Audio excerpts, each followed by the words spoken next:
नमस्कार दोस्तों, YouTube channel exam learner में आपका स्वागत है। दोस्तों आज के इस वीडियो में हम लोग एडेड जूनियर हाई स्कूल प्रधानाध्यापक एवं सहायक अध्यापक भर्ती परीक्षा के लिए सामान्य अध्ययन पेपर का जो है ऑफिशियल आंसर की दिखेंगे। आज आयोग के द्वारा ऑफिशियल आंसर की जारी कर दिया गया और इसका एग्जाम हुआ था 17 अक्टूबर 2021 को। तो क्वेश्चन नंबर 1 से 50 तक जो है सभी के लिए कॉमन था जीएस पेपर। तो आप लोग जो है मिलान कर सकते हैं और अपना जो है स्कोर आप लोग देख सकते हैं। तो ये सेट डी का पेपर है, आप लोग देख सकते हैं सभी का अलग अलग सेट होगा। तो क्वेश्चन सभी का एक ही है, बस आगे पीछे क्वेश्चन होगा, लेकिन ये पेपर जो है सेट डी का है। तो सेट डी का जो पहला क्वेश्चन था यहाँ पे आप देख सकते हैं, ये जनरल नॉलेज यानी कि सामान्य ज्ञान का क्वेश्चन है। एक क्वेश्चन नंबर 1 से 50 तक जीएस सभी के लिए कॉमन था। तो पहला क्वेश्चन पूछा गया था इसमें, जनगणना 2011 के अनुसार भारत में साक्षरता दर, तो यहाँ पे डी ऑप्शन सही किया गया आयोग के द्वारा 74.04%। फिर दूसरा क्वेश्चन था कि उत्तर प्रदेश के बजट 2021-22 के अंतर्गत मुख्यमंत्री समग्र संपदा विकास योजना के लिए कितना आवंटन किया गया है। तो 1000 करोड़ रुपए आवंटित किया गया है। चौथा विकल्प यहाँ पे सही है। तीसरा क्वेश्चन है, निम्नलिखित में से मृदा अपवर्तन के कारक या कारकों को पहचानें। तो आयोग के द्वारा इसमें तीनों सही किया गया, ए बी सी, दूसरा ऑप्शन सही किया गया है यहाँ पे। और चौथा जो प्रश्न है कि जैव विविधता है, तो यहाँ पे आयोग के द्वारा तीसरा ऑप्शन सही किया गया है, ये सभी। फिर अगला क्वेश्चन देखते हैं कि ध्वनि प्रदूषण की तीव्रता को मापते हैं तो डेसिबल में मापा जाता है, तीसरा ऑप्शन सही हो जाएगा यहाँ पे।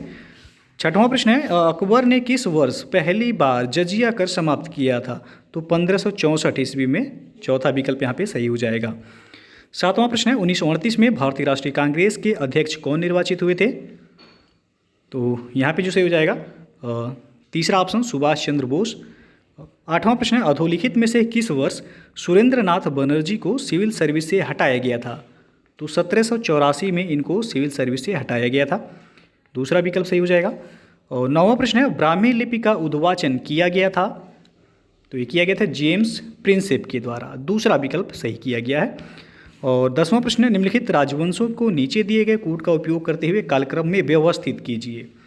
तो यहाँ पे आयोग के द्वारा जो सही किया गया है तीसरा विकल्प 2, 3, 4, 1, यानी कि सबसे पहले हो जाएगा हर्यक राजवंश, उसके बाद जो है नंद राजवंश, उसके बाद मौर्य राजवंश, फिर जो है लास्ट में आपका शुंग राजवंश। तो तीसरा विकल्प जो है यहाँ पे सही किया गया है। 11वां क्वेश्चन है, भारत के किस राज्य में वन के अंतर्गत क्षेत्र सबसे अधिक है। तो ये मध्य प्रदेश में, आप सभी को पता है, दूसरा विकल्प सही है यहाँ।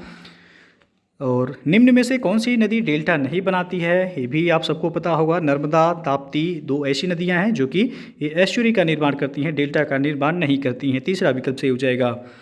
फिर है, कैबिनेट मिशन भारत में कब आया। तो ये मार्च 1946 में, दूसरा विकल्प सही हो जाएगा यहाँ। और भारत में उपराष्ट्रपति पदेन सभापति होता है, तो राज्यसभा का पदेन सभापति होता है, दूसरा विकल्प सही हो जाएगा। और भारतीय संविधान के 11वीं अनुसूची में कुल कितने विषय हैं। तो कुल 29 विषय हैं, दूसरा विकल्प सही हो जाएगा यहाँ पे।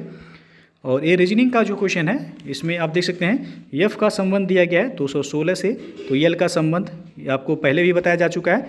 तो एफ जो है अंग्रेजी वर्णमाला में आप देखेंगे 6वां क्रम है, 6 का क्यूब किया गया है 216 हो जाएगा। उसी तरह एल अंग्रेजी वर्णमाला में 12वां क्रम है, 12 का क्यूब किया गया 1728, यानी कि तीसरा विकल्प यहाँ पे सही हो जाएगा। अगला क्वेश्चन देखते हैं, सांकेतिक भाषा में। तो यहाँ पे जो है सांकेतिक भाषा में यदि गंगा को कोट किया गया 711471 से, तो सरजू का संकेत यहाँ पे पूछा गया है क्या होगा। तो आप देखेंगे तो जी का अंग्रेजी वर्णमाला में क्रम 7 है, उसी तरह ए का पहला है यानी कि फर्स्ट, एन का हो जाएगा 14 और जी का हो जाएगा 7, फिर ए का 14। तो उसी तरह सरजू को भी आपको एस का आप देखेंगे अंग्रेजी वर्णमाला में क्रम तो 19वां है, फिर ए का पहला हो जाएगा, आर का 18वां हो जाएगा, फिर आपका जे का 10वां है और यू का 21। तो चौथा विकल्प यहाँ पे सही है।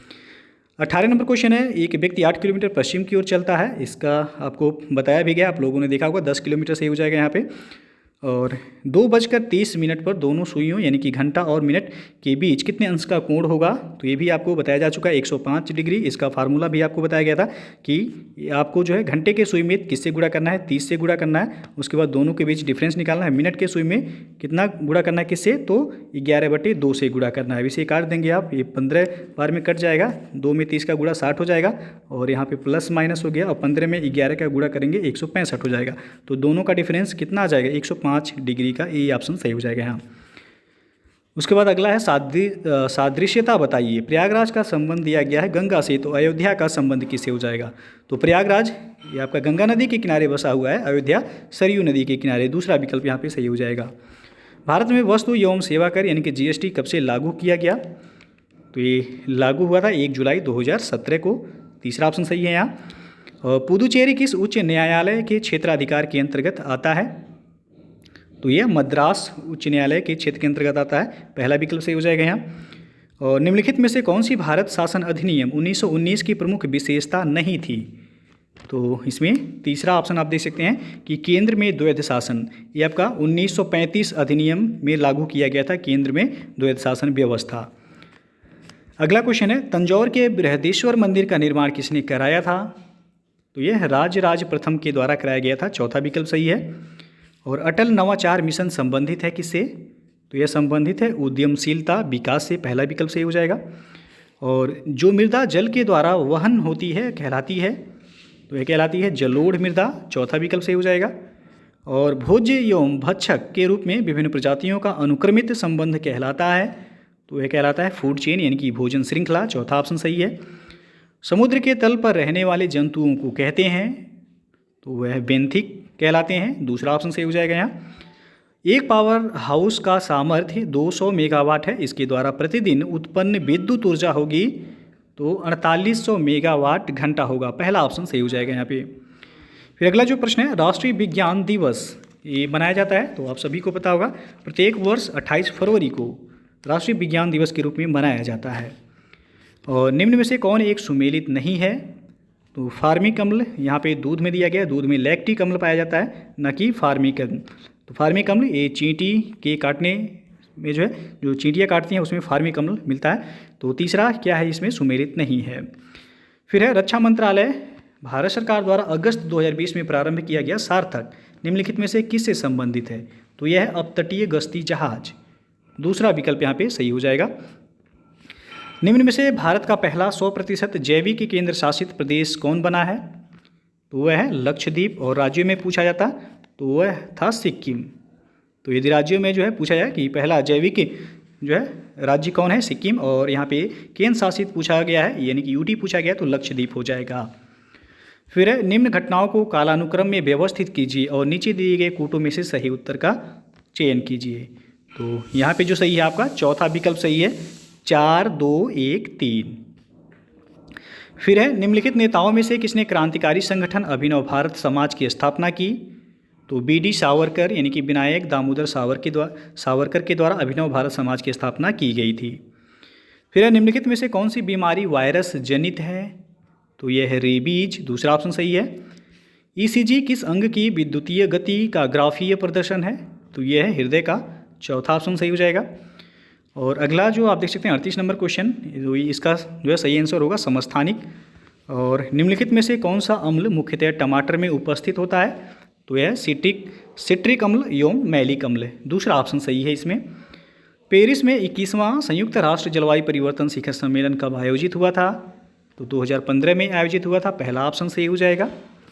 और भारतीय केंद्र सरकार द्वारा प्रारंभ किया गया मिशन जल जीवन हर घर में एक नल का लक्ष्य सर्वप्रथम किस राज्य ने पूर्ण किया है, तो गोवा ने पूर्ण किया है। चौथा ऑप्शन सही हो जाएगा। और भारत के किस राज्य में धार्मिक त्यौहार थाई पूसम मनाया जाता है, तो ये तमिलनाडु में मनाया जाता है। दूसरा ऑप्शन सही हो जाएगा। किसानों की आय बढ़ाने हेतु किस राज्य ने किसान कल्याण मिशन का शुभारंभ किया गया, तो यह उत्तर प्रदेश राज्य सरकार के द्वारा शुरू किया गया था। और वर्ष 2020 का बुकर पुरस्कार किस पुस्तक के लिए दिया गया है, तो पुस्तक का नाम है सगी बेन। चौथा ऑप्शन यहाँ पे सही है। और हाल ही में भारत और अफगानिस्तान की सहमति से सहतूत बांध किस नदी पर निर्मित होगा, तो यह मैदान नदी पर जो है बनाया जा रहा है। और 2011 में भारत की जनसंख्या विश्व के जनसंख्या के कितने प्रतिशत थी? तो यहाँ पे आप देख सकते हैं ये है 17.5%। दूसरा ऑप्शन यहाँ पे सही हो जाएगा। और कुमायूं हिमालय निम्नलिखित में से किन नदियों के बीच स्थित है? तो यह है सतलज और काली नदी के बीच। दूसरा ऑप्शन यहाँ पे सही हो जाएगा। फिर अगला जो प्रश्न है, हरित क्रांति संबंधित है किससे? तो आप सभी को पता होगा खाद्यान्न फसलों के उत्पादन से संबंधित है और इसकी शुरुआत 1966-67 में हुई थी। अगला प्रश्न है, भारत का कौन सा समुद्र तट प्रायः चक्रवात से प्रभावित रहता है? तो यहाँ पे जो है दूसरा ऑप्शन सही किया गया है आयोग के द्वारा, उड़ीसा। फिर अगला जो प्रश्न है आपका, निम्नलिखित में से भारत का सबसे बड़ा रेल खंड कौन सा है? तो यह उत्तर रेलवे खंड, पहला विकल्प यहाँ पे सही हो जाएगा। तो ये कुल जो है 50 क्वेश्चन थे जो कि जीएस वाले पार्ट के 1 से 50 नंबर तक थे, जो सभी के लिए जो है कॉमन था। तो आप लोगों का जो है स्कोर कितना हो रहा है आप लोग कमेंट बॉक्स में कमेंट करके ज़रूर बताइएगा। वीडियो अच्छा लगा हो तो लाइक शेयर कर दीजिएगा। चैनल को सब्सक्राइब नहीं किए हैं तो चैनल को सब्सक्राइब कर लीजिएगा, साथ में बेल आइकन को प्रेस कर लीजिएगा, जिससे आने वाले अगले वीडियो का नोटिफिकेशन आपको पहले मिलता रहे। इसी तरह सभी विषय के आपको जो ऑफिशियल आंसर की यहाँ पे मिल जाएंगे।